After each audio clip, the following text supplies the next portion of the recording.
இந்த மாதிரியான புக் ஐக்கான அஃபினிட்டி டிசைனர் வச்சு எப்படி டிசைன் பண்ணுறது வாங்க பார்க்கலாம். அஃபினிட்டி டிசைனர் ஓப்பன் பண்ணதுக்கப்புறம் இப்படி ஒரு இன்டர்ஃபேஸ் தான் இருக்கும். இதில் ஃபைலை கிளிக் பண்ணிவிட்டு நியூ கண்ட்ரோல் என் இல்லைனா நியூ கிளிக் பண்ணிவிட்டு நம்மளுக்கு இந்த மாதிரி என்னென்ன எப்படி வேணும் அப்படிங்கிறத காட்டும். இதில் நமக்கு பேஜ் வித்து 1920, பேஜ் ஹைட்டு 1080 வச்சுட்டு டிபிஐயில் 144 வைக்கலாம், இல்லை 300 வச்சுக்கலாம். வச்சுட்டு கிரியேட் அண்ட் அவுட் போர்ட் கொடுத்துக்கோங்க.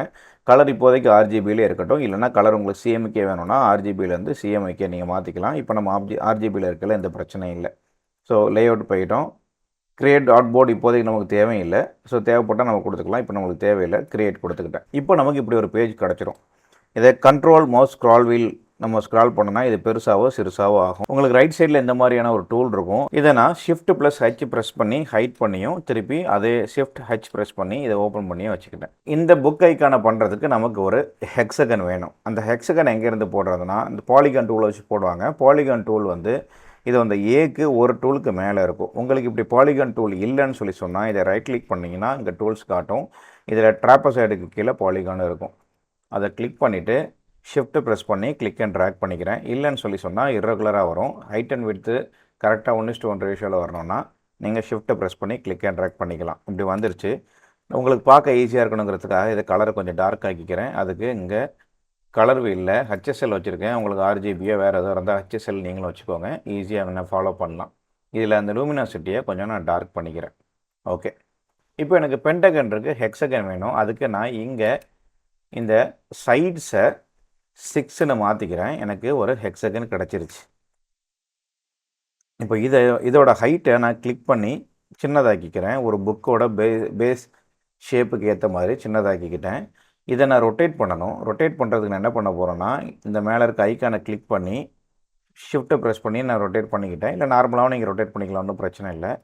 இப்போ ரொட்டேட் பண்ணதுக்கப்புறம் இந்த ஃபேஸ் வந்து இந்த லைனுக்கு இந்த சைடுக்கு வந்து பேரலாக இருக்கணும்.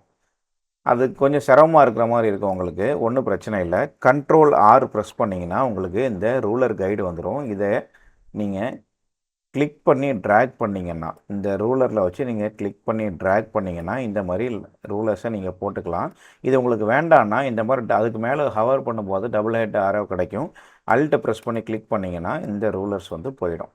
ஸோ இப்போ நம்மளுக்கு கைடுக்காக ஒரு ரூலர் போட்டுக்கிட்டோம். இப்போ நம்ம ஷேப்பை கிளிக் பண்ணி இதுக்கிட்ட ஸ்னாப் பண்ணிக்கிட்டு அப்படி உங்களுக்கு ஸ்னாப் ஆகலைன்னு சொல்லி சொன்னால் மேலே இந்த மேக்னெட் சிம்பிளை வந்து எனேபிள் பண்ணிக்கோங்க.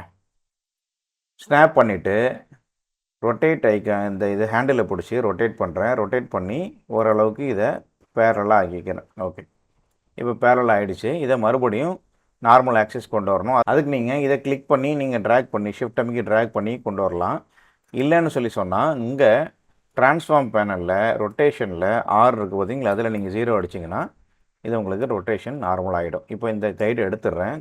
அல்ட் லெஃப்ட் கிளிக் எடுத்தாச்சு. ஓகே, இப்போ இந்த புக்கை செய்கிறதுக்கு எனக்கு இன்னொன்று வேணும். உள்ளே இந்த இடத்துல எனக்கு கட் வேணும். அதுக்கு நான் என்ன செய்ய போகிறேன்னா இதே ஷேப்பை கண்ட்ரோல் சி கண்ட்ரோல் வி கொடுத்து காப்பி பண்ணிக்கிட்டேன். காப்பி பண்ண இந்த புது ஷேப்புக்கான கலரை வந்து ஒயிட்டில் மாற்றிட்டு அதை கொஞ்சம் லைட்டாக க்ரேஷ் கொடுத்துக்கிறேன். இப்போ மறுபடியும் மூவ் டூல் போயிட்டு இப்போ இது எனக்கு எல்லா சைட்லேயும் ஈக்குவலாக ரீசைஸ் ஆகணும். இதுக்கு நான் control shift click and drag பண்ணுறேன். Control shift click and drag பண்ணும்போது ஹைட் அண்ட் விட்த்து சேர்த்து நம்மளுக்கு வந்து ஈக்குவல் ப்ரொப்போர்ஷனில் ரீசைஸ் ஆகும். ஆனால் இங்கே எனக்கு ஸ்டில் இந்த சைடுக்குள்ளே விட்த்தும் இதுக்கான விட்த்தும் எனக்கு ஈக்குவலாக இல்லை. ஸோ கண்ட்ரோல் ஜி கொடுத்து அன்டூ பண்ணிவிட்டு இந்த ஷேப்பை மறுபடியும் செலக்ட் பண்ணி இந்த டூலில் 4வது இருக்கக்கூடிய இந்த கான்டோர் டூலை செலக்ட் பண்ணிக்கிறேன். இதோட ஷார்ட்கட் ஓ. இதை செலக்ட் பண்ணிவிட்டு இதை கிளிக் அண்ட் ட்ராக் பண்ணேன்னா இதோட எல்லா சைடுமே எனக்கு ஈக்குவலாக ரீசைஸ் ஆகும். ரீசைஸ் ஆனதுக்கு அப்புறமா மூவ் டூலை கிளிக் பண்ணிவிட்டு மேலே இங்கே கன்வெர்ட் டு கர்வ்ஸ்ன்னு இருக்குது பார்த்தீங்களா, அந்த கன்வெர்ட் டு கர்வ்ஸை நான் கிளிக் பண்ணிக்கிறேன். கிளிக் பண்ணால் இது எனக்கு ப்ராப்பர் ஷேப்பாக எனக்கு கிடச்சிருச்சு. இப்போது இந்த ஷேப்பை எனக்கு மேல் பகுதி எனக்கு கட் பண்ணணும். எனக்கு இவ்வளோ தான் தேவை, இது எனக்கு தேவையில்லை. ஸோ அதுக்கு பின்னாடி இருக்கக்கூடிய இந்த பாலிகான் டார்க்கர் பாலிகானை செலக்ட் பண்ணி கண்ட்ரோல் சி கண்ட்ரோல் வி கொடுத்து காப்பி பேஸ்ட் பண்ணிக்கிட்டேன். அதை ஃப்ரண்ட்டில் கொண்டு வரதுக்கு மேலே மூவ் டு ஃப்ரண்ட் அப்படிங்கிற இந்த பட்டனை கிளிக் பண்ணிக்கிறேன். இது மேலே வந்ததுக்கப்புறம் இதை நான் மேலே கிளிக் பண்ணி ட்ராக் பண்ணி மேலே இழுத்துக்கிட்டேன். எனக்கு இது ப்ராப்பராக பின்னாடி எப்படி இருக்குங்கிறது தெரியல. அதனால் இதோட ஒப்பாசிட்டி குறைக்கணும். ஒப்பாசிட்டி குறைக்கிறதுக்கு இங்கே இந்த கலர் ஒப்பாசிட்டியை நீங்கள் குறைக்கலாம், இல்லை இந்த லேயர் ஒப்பாசிட்டியை குறைக்கலாம், இல்லைன்னா இதை கிளிக் பண்ணி நீங்கள் ஒப்பாசிட்டி எத்தனை பெர்சன்ட் வேணுமோ அத்தனை நம்பரை, உதாரணத்துக்கு 15 டைப் பண்ணிங்கன்னா உங்களுக்கு இந்த மாதிரி 50% ஒப்பாசிட்டி கிடச்சிரும். இப்போ இதை நான் இங்கே வரைக்கும் எடுத்து அட்ஜஸ்ட் பண்ணி வச்சுக்கிட்டேன். அட்ஜஸ்ட் பண்ணிவிட்டு இதையும் இந்த ஒயிட், லைட் கிரே இது ரெண்டையும் செலக்ட் பண்ணிவிட்டு, இது மேலே டாப்பில் இருக்கணும் லேயரில், அதுக்கு கீழே இருக்கக்கூடிய இந்த கர்வ், இந்த ரெண்டையும் செலக்ட் பண்ணிவிட்டு இந்த பூலியன் ஆப்ரேட்டரில் சப்ட்ராக்ட் அப்படிங்கிறத கிளிக் பண்ணுறேன். இப்போ நம்மளுக்கு கட் ஆகிடுச்சு. இது கிட்டத்தட்ட ஒரு புக் மாதிரி இருக்குது, ஆனால் எனக்கு இங்கே ஓப்பனாக வேணும். அதுக்கு நான் என்ன பண்ணுறேன்னா, இதை செலக்ட் பண்ணிவிட்டு நோட் டூல் போயிட்டு இந்த 2 நோடை கிளிக் பண்ணி ட்ராக் பண்ணணும். ட்ராக் பண்ணும்போது எனக்கு பெர்ஃபெக்டாக எனக்கு வைக்கிறதுக்கு முடியலை. ஏன்னா எனக்கு எப்படி வேணும்னா இதே லைன் மேலேயும் கீழேயும் இப்படியே எனக்கு எக்ஸ்பேண்ட் ஆகணும். அதுக்கு நான் என்ன செய்ய போகிறேன்னா, கிளிக் அண்ட் ட்ராக் பண்ணும்போது ஷிஃப்ட்டை ப்ரெஸ் பண்ணும்போது எனக்கு இங்கே ஒரு கைடு கிடைக்குது. இது கொஞ்சம் நான் மேலே இழுத்தேன்னா எனக்கு ஒரு பிங்க் கலர் ரெஃபரன்ஸ் கைடுன்னு கிடைக்கிது. இந்த பிங்க் கலர் ரெஃபரன்ஸ் கைடோடையே நான் கிளிக் அண்ட் ட்ராக் பண்ணி இந்த பாக்ஸோட கொஞ்சம் வெளியில் எக்ஸ்டெண்ட் பண்ணி வச்சுக்கிட்டேன். இப்போ வச்சதை மறுபடியும் மூவ் டூலை செலக்ட் பண்ணிவிட்டு இந்த ரெண்டையும் செலக்ட் பண்ணி மேலே இந்த பூலியனில் சப்ட்ராக்ட் கொடுக்குறேன். இப்போ எனக்கு ஒரு புக் ஷேப் கிடச்சிருச்சு.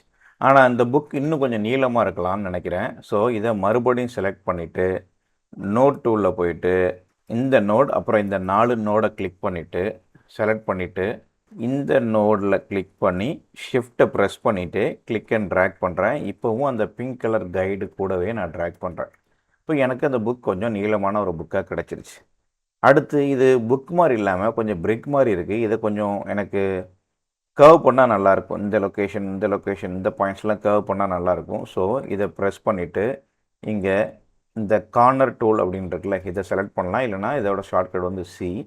இதை செலக்ட் பண்ணிவிட்டு இந்த 4ஐயும் செலக்ட் பண்ணி கிளிக் அண்ட் ட்ராக் பண்ணி இழுத்துக்கிறேன். இழுத்தா எனக்கு இந்த மாதிரி ஒரு மாதிரி வியர்டாக ஒரு ஷேப் கிடைக்கிது. ஒன்றும் பிரச்சனை இல்லை. அவுட் சைடு நோடு கர்வ் ஆகிறதும் இன்சைட் நோடு கர்வ் ஆகிறதுக்கும் உள்ள டிஃப்ரென்ஸ் இருக்குது. ஸோ இந்த 2 இன்சைட் நோடையும் கிளிக் பண்ணிவிட்டு நான் இதை வெளியில் கொண்டு வந்து ஷார்ப் ஆக்கிக்கிறேன். ஷார்ப் ஆக்கிட்டு இதை கிளிக் பண்ணி மறுபடியும் நான் இழுக்கிறேன். இப்போ இன்சைட் நோடு வந்து எனக்கு நான் ஐபால் பண்ணும்போது எனக்கு இங்கே ப்ராப்பராக ஓரளவுக்கு இருக்குது, ஆனால் வெளியில் எந்த பக்கம் தப்பாக இருக்குது. ஸோ இதை செலக்ட் பண்ணி மறுபடியும் நான் கொஞ்சம் ஈக்குவலாக இருக்க மாதிரி ஐபால் பண்ணிக்கிறேன். ஸோ எனக்கு இங்கே ஓரளவுக்கு எனக்கு கர்வ் கிடச்சிருச்சு. அடுத்து இங்கே அதே தான் கிளிக் பண்ணி இன்சைட் நோடை கிளிக் பண்ணி ட்ராக் பண்ணுறேன். எனக்கு இங்கே ஒரு கர்வ் கிடச்சிருச்சு. இதை கிளிக் பண்ணி ட்ராக் பண்ணிக்கிறேன். இங்கே ஒரு கர்வ் கிடச்சிருச்சு. Click and drag, click and drag. நம்மளுக்கு நல்ல ஒரு கர்வியான புக் கிடச்சிருச்சு. இப்போ எனக்கு இதில் ஒரு புக் மார்க் ஆட் பண்ணணும். புக் மார்க் ரொம்பவே சிம்பிள். அதுக்கு ஒரு ரெக்டாங்கிள் டூலை செலக்ட் பண்ணிவிட்டு கிளிக் அண்ட் ட்ராக் பண்ணி இப்படி ஒரு ரெக்டாங்கிள் போட்டுக்கிறேன். போட்டுட்டு இதை கன்வெர்ட் டு கர்வ்ஸ் கொடுத்து இப்படி இந்த மாதிரி நோட்ஸ் வர மாதிரி மாற்றிக்கிறேன். மாற்றிட்டு நோட் டூவில் செலக்ட் பண்ணிவிட்டு இப்போ எனக்கு எக்ஸாக்டாக சென்டர் பாயிண்டில் எனக்கு வந்து ஒரு நோடு வேணும். அதை நம்ம கண்டுபிடிக்கிறது ரொம்ப சிம்பிளாக கண்டுபிடிச்சிடலாம். ஒன்று, இந்த ரூலர் எடுத்து நீங்கள் எப்படி கொண்டு வந்தீங்கன்னா சென்டர் பாயிண்டில் ஸ்னாப் ஆகும்.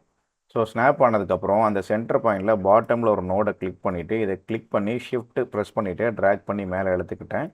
எனக்கு இங்கே இந்த மாதிரியான ஒரு ட்ரையாங்கிள் ஷேப்பில் ஒரு கட்டு கிடச்சிருச்சு. மேலே எனக்கு அதுக்கப்புறம் இங்கே 2 ஈக்குவலாக 2 நோட்ஸ் வைக்கணும். அதுக்கு மேலேருந்து கிளிக் அண்ட் ட்ராக் பண்ணி கீழே எடுத்துக்கிட்டேன். இப்போ இந்த ரூலரை நான் வந்து அட்ஜஸ்ட் பண்ணணுன்னா மறுபடியும் மூவ் டூல் போகலாம். இல்லைனா ஷார்ட்கட் வியை ப்ரெஸ் பண்ணிவிட்டு இதை நான் கொஞ்சம் இந்த டபுள் ஹெட்டட் ஏரோ வரும்போது நான் கொஞ்சம் மாற்றி இழுத்துக்கிறேன். இப்போ வந்து 2 இடத்துல நோட்ஸ் வைக்க போகிறேன்.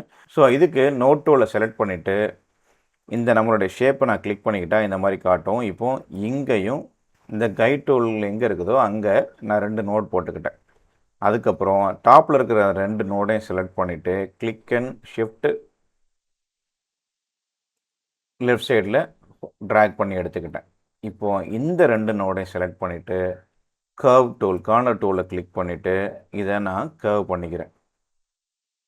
இப்படி கர்வ் பண்ணும்போது இதில் அவுட் சைடு இதில் ட்ராக் பண்ணுங்கள். ஸோ ஈக்குவலாக எங்கே அது ஸ்டாப் ஆகுதோ அங்கே இதுவும் ஸ்டாப் ஆகிடும். இது எனக்கு வந்ததில் எனக்கு கொஞ்சம் திருப்தி இல்லை. ஸோ மறுபடியும் நோட் டூலை செலக்ட் பண்ணிவிட்டு இந்த 2ஐயும் கிளிக் அண்ட் ட்ராக் பண்ணி செலக்ட் பண்ணிவிட்டு இப்போது இதை கொஞ்சம் மேலே கிளிக் அண்ட் ட்ராக் பண்ணிக்கிறேன்.